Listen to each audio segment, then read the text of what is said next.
one of the most common reasons that people come and seek psychotherapy really is because they're too agreeable. But what that means is they're not assertive enough. They haven't integrated their capacity for aggression, and so other people can push them around.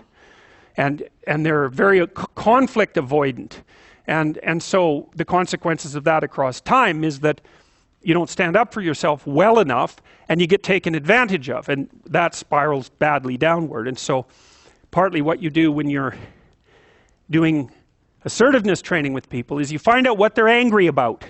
And they're usually angry if they're not assertive enough because other people are taking advantage of them, or you could say because they're not putting their own necessities forward with enough force. It's hard to distinguish between those two things.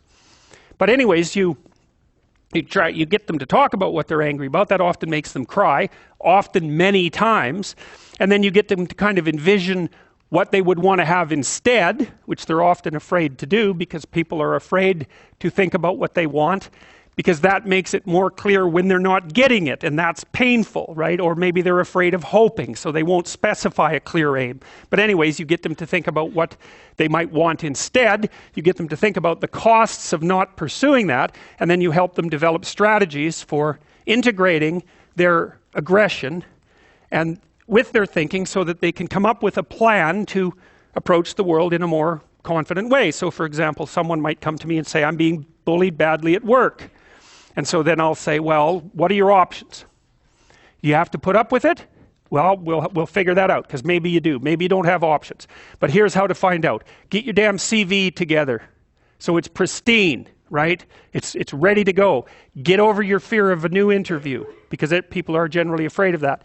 Get over your fear of applying for a new job. Start thinking about what it would mean to have a different job. Start thinking about what it would mean to have a better job even, because maybe your fear is just making you stuck here. But I can tell you one thing, if someone's picking on you at work and you don't have options, you lose. So you get the person to start building a strategy. It's like, okay, if you're going to tell this person to stop, you have to know how to make them stop. And the one thing you need for sure is an option.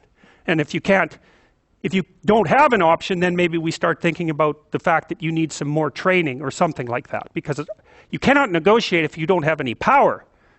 So, because especially if you're dealing with someone who's really out to get you or really disagreeable, if you don't have a leg to stand on, they'll just push you over, and maybe they'll jump on you too, because that's what they're like and they enjoy it anyways. So it's no joke.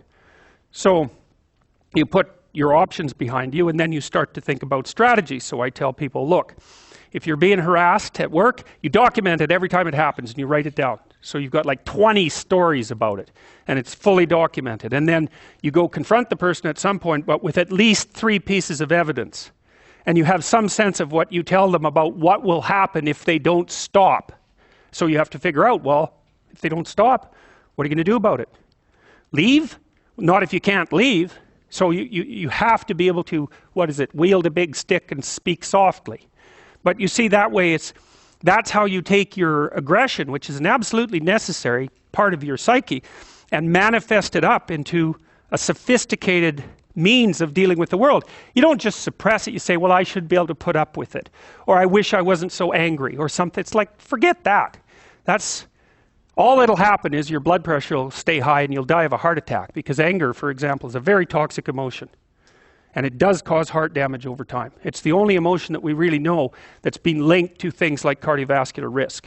And anger is toxic, because it's like you're driving a car, you're stepping on the gas and pushing on the brake at the same time, because anger tells you to run away and to attack at the same time, because you don't know what's going to happen. And so it really amps up the physiological demand on your body. And so if including your heart and your musculature. So if you stay like that for like 10 years, you're going to age 20 years. And that's a bad plan.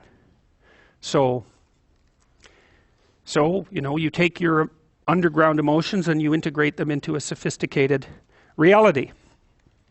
Now, Jung said, so